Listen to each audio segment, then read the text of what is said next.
आज हम आपको त्रेता युग में घटित रामायण के भीषण युद्ध में शामिल कुछ ऐसे शक्तिशाली योद्धाओं के विषय में बताने जा रहे हैं जिनसे देवता भी भयभीत थे। इन योद्धाओं के पास दिव्य शक्ति के साथ साथ तांत्रिक शक्तियां भी थी जो इनको सर्वशक्तिमान बनाती थी। तो चलिए जानते हैं रामायण के उन पराक्रमी योद्धाओं के विषय में। उससे पूर्व यदि आप इस चैनल पर नए हैं तो चैनल को सब्सक्राइब कीजिए और बेल आइकन को भी अवश्य प्रेस कीजिए ताकि हमारे नए वीडियो सबसे पहले आपके पास पहुंचे। तो चलिए शुरू करते हैं। रावण ऋषि विश्रवा और राक्षसी कैकसी के बड़े पुत्र थे। रावण अपने पूर्व जन्म में भगवान नारायण के दो द्वारपालों जय और विजय में से विजय थे तथा जय रावण के छोटे भाई कुंभकर्ण थे। रावण अपनी बाल्यावस्था में बड़ा ही बुद्धिमान, ज्ञानी, ध्यानी प्रवृत्ति का था।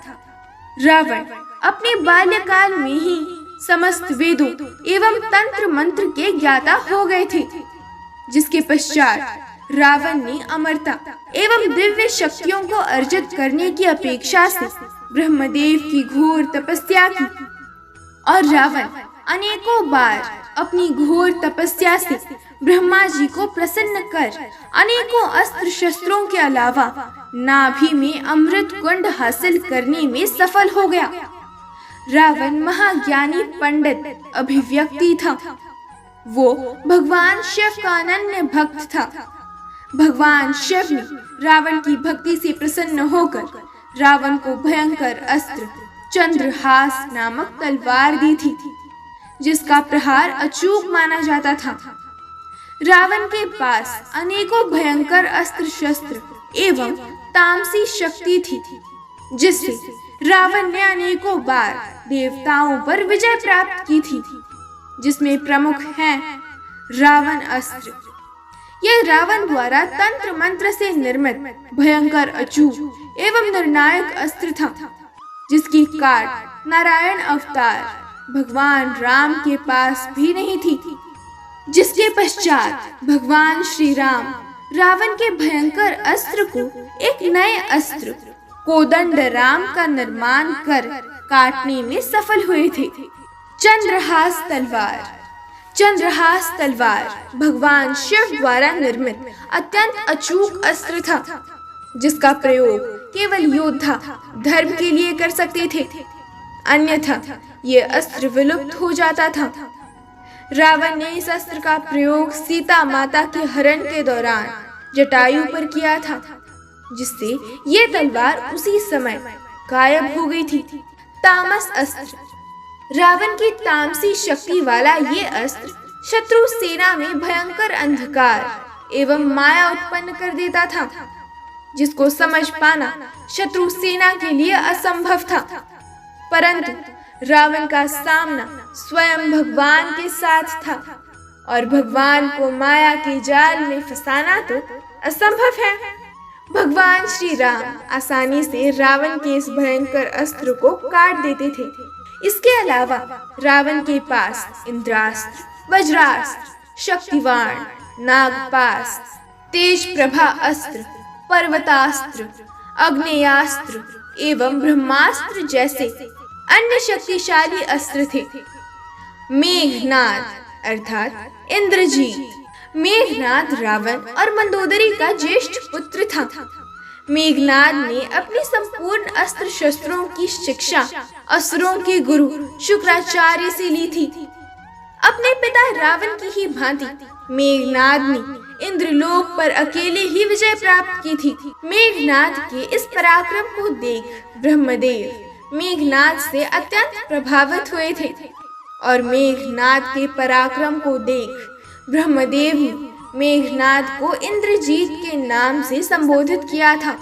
मेघनाद का विवाह पाताल लोक के राजा वासुकी की पुत्री देवी सुलोचना के साथ हुआ था। मेघनाद महान पितृभक्त था। वो अपने पिता की ही तरह महाज्ञानी, तंत्र मंत्र एवं असुरी शक्ति में निपुण था। जिससे मेघनाद के अस्त्र शस्त्रों की शक्ति अन्य किसी भी योद्धाओं के अस्त्र शस्त्रों की शक्ति से दोगुनी होती थी।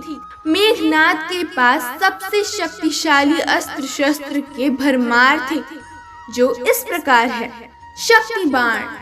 शक्ति बाण अत्यंत तीव्र विद्युत प्रवाह के साथ प्रहार करने वाला बड़ा ही विलक्षण अस्त्र था, किंतु मेघनाद के शक्ति बाण में आम शक्ति बाण से दोगुनी शक्ति थी।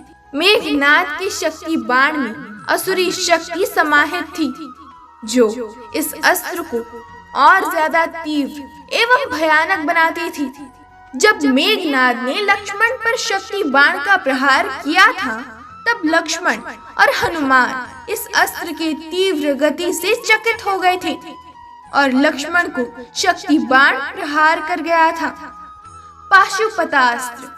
मेघनाद के पास भगवान शिव का भयंकर विध्वंसक अस्त्र पाशुपतास्त्र का ज्ञान था, जो उसने लक्ष्मण पर चलाया था, परंतु पाशुपतास्त्र लक्ष्मण पर प्रहार करने में विफल रहा था। वैष्णो अस्त्र। मेघनाद को भगवान नारायण के वैष्णो अस्त्र का भी ज्ञान था, परंतु यह अस्त्र भी आदिशेष लक्ष्मण पर प्रहार करने में विफल रहा। नागपाश अस्त्र। मेघनाद का नागपाश अस्त्र अन्य नागपाश अस्त्र से बिल्कुल अलग था। मेघनाद नागराज वासुकी के दामाद थे, जिस कारण मेघनाद की नागपाश की शक्ति अन्य योद्धाओं के नागपाश से अधिक शक्तिशाली थी, जिससे मेघनाद ने भगवान राम और लक्ष्मण को बांध दिया था। यम अस्त्र। ये अस्त्र बड़ा ही विलक्षण अस्त्र माना जाता था, जिसका काट साधारण योद्धाओं के लिए असंभव था। इसके अलावा मेघनाद के पास ब्रह्मास्त्र, आग्नेयास्त्र जैसे और भी शस्त्र थे, जो सारे लक्ष्मण पर प्रहार करने में विफल रहे थे। कुंभकर्ण। भगवान विष्णु के दो द्वारपालों में से जय विजय में से कुंभकर्ण जय के अवतार थे। कुंभकर्ण ऋषि विश्रवा और राक्षसी कैकसी के पुत्र और लंकापति रावण के छोटे भाई थे। कुंभकर्ण के पास स्वतः ही राक्षसी शक्तियां विद्यमान थी, जिससे कुंभकर्ण का शरीर बचपन से ही निरंतर बढ़ता जा रहा था और उसका शरीर विशाल हो गया था। कुंभकर्ण के विशाल शरीर का अनुमान आप इस बात से लगा सकते हैं कि कुंभकर्ण उस समय के मनुष्य को अपनी हथेली में आसानी से रख लेता था। कुंभकर्ण के पास प्राकृतिक शक्तियां थी। उसके शरीर पर इंद्र के वज्र का प्रहार भी कुछ खास असर नहीं करता था। रामायण के अनुसार जब तीनों भाई रावण, विभीषण और कुंभकर्ण ब्रह्मा जी की तपस्या कर रहे थे, तब ब्रह्मा जी प्रकट हुए और तीनों भाइयों को वरदान मांगने को कहा। कुंभकर्ण वरदान में इंद्रासन अर्थात इंद्रलोक मांगने वाले थे, परंतु माता सरस्वती देवताओं के कहने पर कुंभकर्ण की वाणी में बैठकर इंद्रासन की जगह निद्रासन अर्थात सदा सोते रहने का वरदान मांगा, जिस पर ब्रह्मा जी ने तथास्तु कह दिया।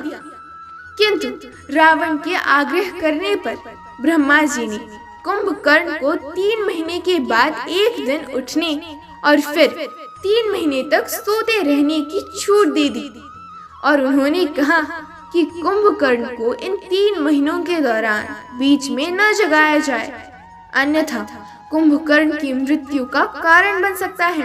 कुंभकर्ण जब युद्ध भूमि में आया तो समस्त वानर सेना में भागदौड़ मच गई। कुंभकर्ण ने अंगद, सुग्रीव और हनुमान को भी घायल कर दिया था।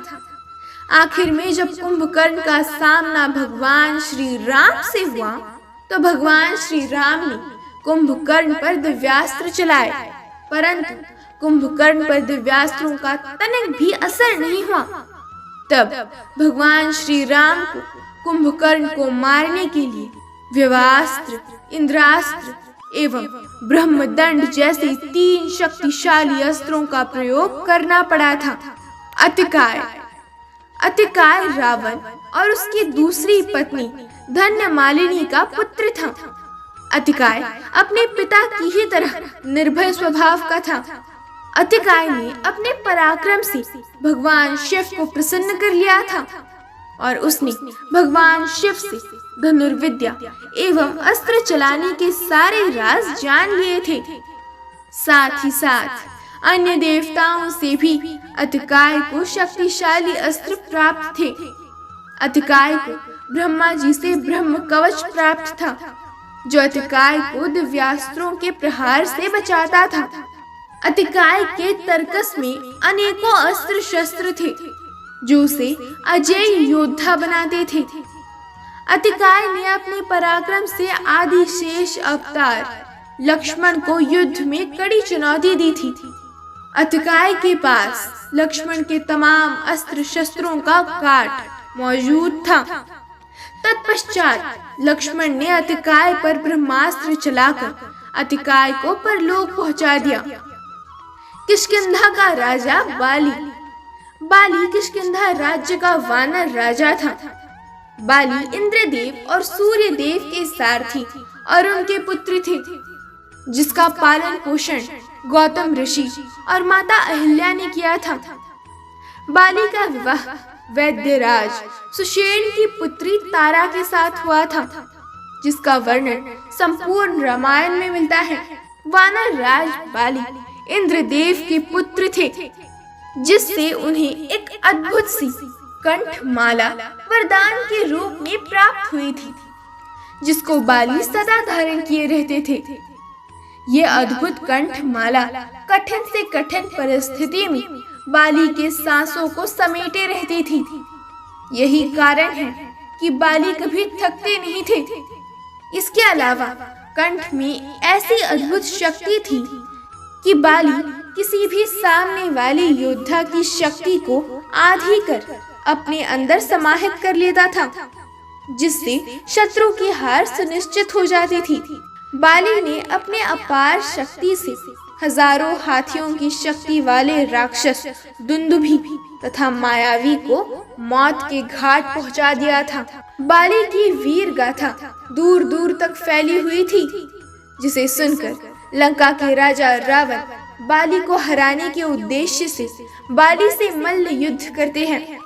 किंतु बाली के अद्भुत शक्ति के कारण रावण बाली का कुछ नहीं बिगाड़ पाता। बाली ने रावण को परास्त कर उसके अभिमान को तोड़कर रावण को अपनी बगल में दबा लिया था। बाली और उसके छोटे भाई सुग्रीव के बीच बाली की एक गलतफहमी के कारण बैर उत्पन्न हो जाता है और बाली सुग्रीव को राज्य से बाहर निकाल देता है। तत्पश्चात सुग्रीव और भगवान राम की मित्रता होती है, जो बाली की मृत्यु का कारण बनती है। रामायण काल के ये योद्धा सर्वशक्तिमान थे, जिनको पराजित कर पाना किसी भी योद्धा और देवता के लिए मानो असंभव था। परंतु रामायण का ये युद्ध धर्म अधर्म के मध्य हो रहा था, जिस कारण अधर्म पक्ष के समस्त असुर योद्धाओं को मरना पड़ा था। जय श्री राम।